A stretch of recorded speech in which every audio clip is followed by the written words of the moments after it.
نروح دلوقتي لمحكمة قضية خلية مدينة نصر اللي هي طبعا موضوع معروف قوي في الإعلام بقاله فترة، وكنا منتظرين انه يحصل المحاكمة لمتابعة اخبارها. يعني تحب نشوف التقرير الاول ونرجع نتكلم؟ نشوف تغطية مراسلنا احمد عبد الصمد.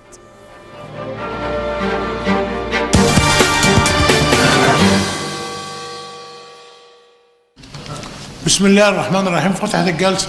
تأجيل جديد في ثاني جلسات القضية المعروفة إعلاميا بخلية مدينة نصر الإرهابية، فبعد مداولة استمرت 3 ساعات انتهت المحكمة إلى التأجيل إلى جلسة 20 من أغسطس القادم. انتوا ازاي بتحاكمونا واحنا كنا هنساعد شوية بنساعد ابتلاء، يعني ابتلاء كلام طلاق مقصود حتى الكريم. لو هيك انت حضرتك تقول ان في حلم بتاع كريم والباب اولى ما تقتلش كريم. بدأت المحاكمة بحضور بعض من رجال السلفية الجهادية لمؤازرة المتهمين في التهم المنسوبة إليهم.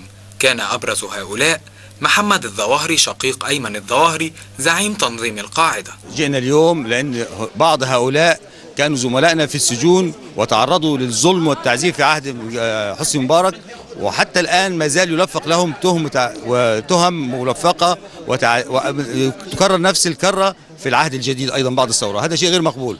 وأما الآخرين الذين لا نعلمهم وليس لنا علاقة بهم هنا، جئنا نصرة للمظلومين، لأن بعض هؤلاء ذكرت أجهزة مخابرات غربية أسمائهم، وجاءتنا عبر وكالات أنباء غربية أن أمريكا تريد أن تتهم بعضهم باتهامات معينة. وفي أثناء فض النيابة للأحراز اعترض المتهم الثالث عادل شحاتة عليها نظرا لأن أغلبها يخص كريم البدوي وهو متوفى. معظم الأحراز ديت أمن الدولة لما جت قبضت عليهم ما كناش موجود في البيوت، فأخذت ديسكات الكمبيوتر أو الهارد بتاع الكمبيوتر وحطت عليه اللي حطيته. بعد كده النيابة خدته اتحط عليه اللي اتحط فيه، ما كناش احنا موجودين. فالأحراز دي كلها معظمها كله ده مضروب، هي اللي حطاه، ما نعرفش عنه حاجة ابتداءً.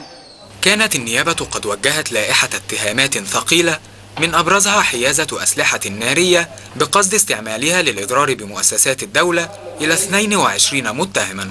من أبرز هؤلاء محمد جمال الذي قيل أنه الحارس الشخصي لزعيم تنظيم القاعدة السابق أسامة بن لادن.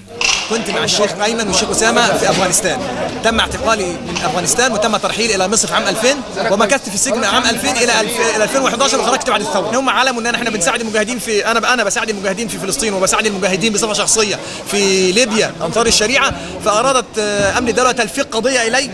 جلسة لم تكن هادئة، فلم تخلو أيضا من هتافات من قبل المتهمين وتوعدات بالحكم الإسلامي لمصر. في أرض الشام الله أكبر. ما زالت تفاصيل القضية مجهولة، تأتي في جلسات متتالية ربما ستكون محل اهتمام من الكثيرين في الأيام المقبلة. أحمد عبد الصمد، برنامج مصر الجديدة مع معتز الدمرداش.